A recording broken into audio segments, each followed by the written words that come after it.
They're telling us that we have a sinusoidal function with a minimum of 3 pi comma 5. So let's go ahead and draw that. Here's 3 pi over here, and it goes up to 5. So there's, whoops, let me put 5 right here, because that's a minimum. So there's the minimum point, and it says the next max is at 5 pi comma 8. So 8's up here. This is what that means.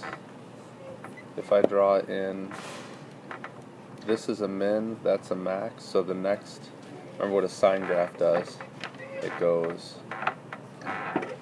actually, no, it doesn't do that. A sine graph starts in the middle,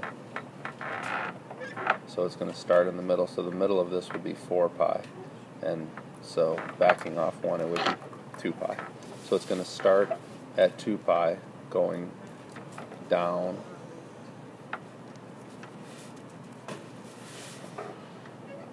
like that, and it's going to end at 6 pi.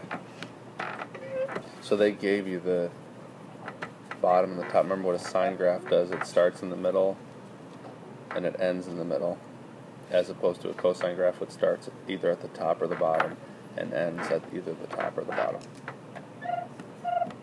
So the fact that they gave us the minimum and the next maximum tells us that basically what tells us what the graph looks like. And so that was actually kind of easy because they were easy numbers. It was just 3 pi and 5 pi. So in between those is 4 pi, which is like one of your points on your I call that the center line. I don't know if technically it's called that or not. So that's the graph, and then the equation of that. Now let's figure out what the total distance is from start to finish. The total distance is going to be 4 pi. So the period equals 4 pi, and if the period is 4 pi, then b equals 2 pi over the period. So b equals 2 pi over 4 pi is just 1/2. So you got to come up with the a, b, c, d in your formula. Get a fresh page here. You have to come up with, you've got g of x equals a sine b x minus c plus d. That's your general equation, and you have to come up with a, b, c, and d. A is your amplitude, b is related to your period. Remember the period equals 2 pi over b. C is your horizontal shift, and d is your vertical shift. Sometimes people write it like this. Some books you'll see it like this: a sine bx minus c plus d.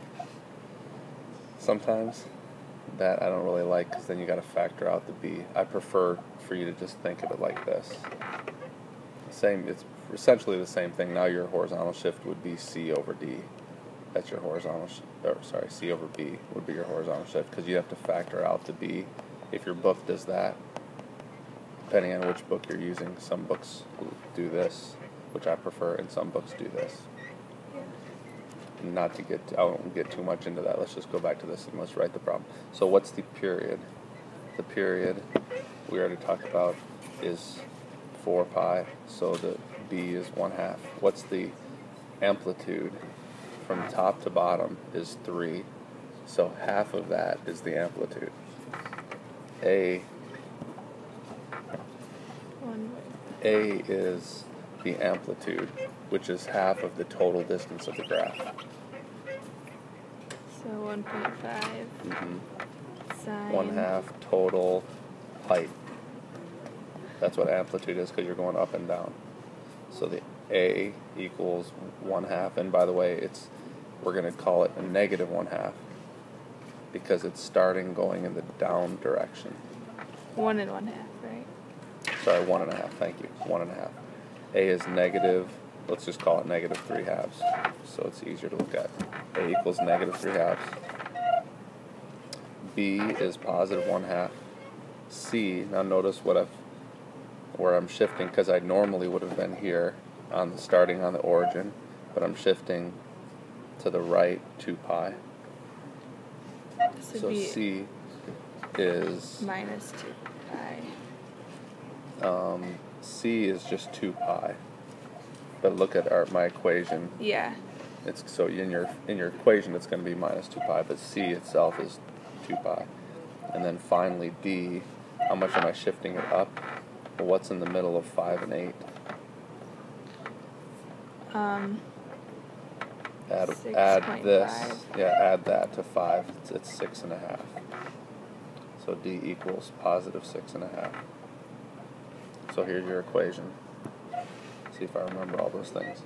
G of x equals negative 3/2 sine. Whoops, did that wrong.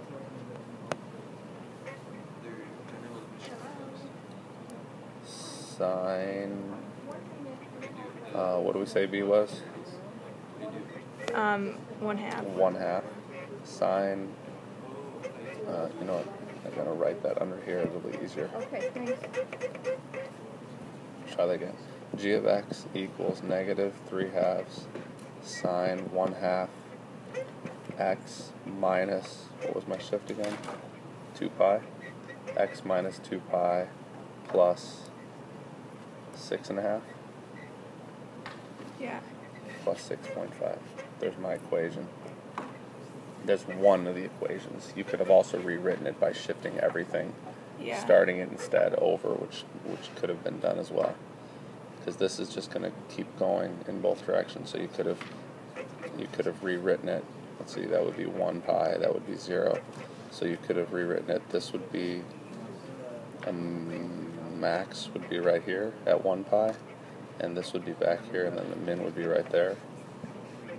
So you could have also written it another way. You could have started it without shifting it. In fact, let's talk about that. You could have started it. Let me change colors. I'll make it brighter. You could have started it here and gone to there. The only thing that would change is you wouldn't have a horizontal shift now. Actually, 2 things. And you'd be starting going up, not down, so it would become a positive. So Yeah. another one you could have done is G of x equals positive 3/2 sine 1/2 x. Notice I don't need this anymore because I'm starting at the right place. I still need this 6.5. That would maybe be a little bit of a simpler way to write it. I was going for the cosine originally, so you'd shift it to the right 3 pi. You could go for a cosine. You could also write it as a cosine graph. That would be fine as well. And Yeah. the cosine graph, you're still going to have the same period. You're going to have the same height, same Yeah. phase shift, vertical shift. But you're going to have, instead of starting, well, your starting point is going to be different. So your horizontal shift might be would be different. And of course, it'd be a cosine graph instead of, but the period's the same. Everything else is the same. That's how you do that.